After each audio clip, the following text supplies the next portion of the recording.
We have some issues that have to be addressed that have not been addressed in years. The city manager right now makes more than the governor of California. He makes over $300,000. He works a 4-day week. He has an assistant and 3 deputies. We have an awful lot of chiefs up there, but not enough Indians. We have lower income employees who take care of the grounds and parks who haven't had a raise in over 4 years. They had controversy in the animal shelter, and they fired all the volunteers when we got a new director, and the city will not resolve it. They should bring the animal people together and the volunteers that got fired and resolve this, but they keep continuing it and ignoring it. LMD2 is an area they wanted to raise the taxes, and when the residents voted it down, they said, you don't know what you're talking about or what you're doing, so they had a special election of $40,000 to $50,000, and they got their way that they were going to raise the taxes. Well, it's been over a year since they've raised the taxes, and they have not resolved LMBT. A lot of people who are concerned with what's happening in the city.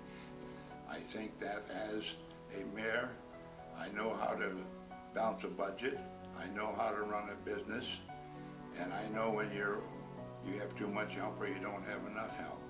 Our city parks are being neglected. They claim they don't have enough money to maintain the parks, and they're running out of money, and they charge everybody who goes into the park. City manager, I shall repeat again, makes over $300,000 a year. His wife also works for the city, and she is a control officer, and she makes over $100,000. So between the two of them, they make more than the President of the United States. This kind of reckless spending and high income wages for just the elite has to stop. We have a great city, but we can't afford to tax our people and give it away in high income salaries to just a certain few. If you have a budget and you have to work within that budget, you cannot open your hands and say, give us more money, give us more money. If you want the same kind of leadership, then vote for the incumbent. If you want to change, vote for Jim Moffatt for mayor. I will make that change for you. We have a veteran that lives up off of Cornelian on Rancho, and he's in a wheelchair. Well, the city came down on him because his lawn was not being cared for the way they wanted. Local citizens came to his rescue and mowed and edged and made cash donations, and they put in new lawn, they put in all along the curb plants that wouldn't take an awful lot of care. And when they went to court and the court said it was fine, they retaliated because they lost again and said he has to put a fence, a wooden fence, over his chain link fence so you can't see in his backyard. The people who went down there and volunteered, they put ivy along his chain link fence, and it will grow within 6 months, and it is growing right now. So to get their 30 pounds of flesh, they said his garage door is dented, and he is in error of his ordinance again. The garage door had nothing to do with the original complaint, but yet they're going to retaliate and say he's got a dent in his garage door. I took a picture of his garage door. You cannot see a dent. Wow. They're just harassing his people. They have harassed elderly people whose husbands have passed away and their lawns have got a little seedy. Instead of going over and saying to them, hey, what can we do to help? Code enforcers drive up and tell them, we're going to fine you $1,000 or put you in jail if you don't get this taken care of. This is Gestapo-type tactics, and it's got to stop in our city.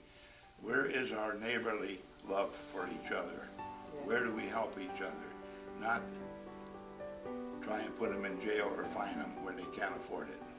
She has to pay that fine, and from what I think, she has to do community service. 90 years old. Is this what we do to our elderly in Rancho Cucamonga today? It sure sounds like it, and it has to be stopped. Ronnie Polari's was in the United States Army. He was a 19-year-old. He lost his life in Iraq.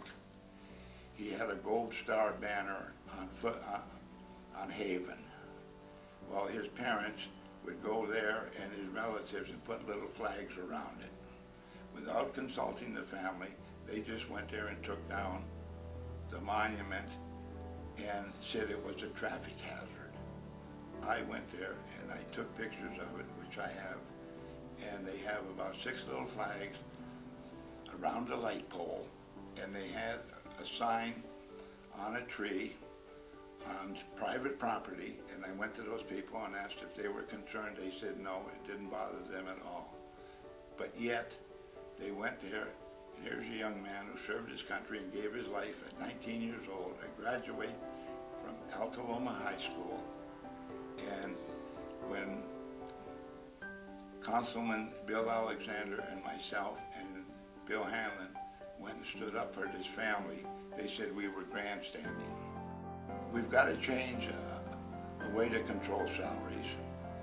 We've got to change a way to not have so many assistants when we're only open 4 days. Our city manager works 4 days a week and drives to work. He gets $600 a month car allowance. We have officials, department heads, they get a car allowance. Now, how many people do you know get a car allowance to drive to work?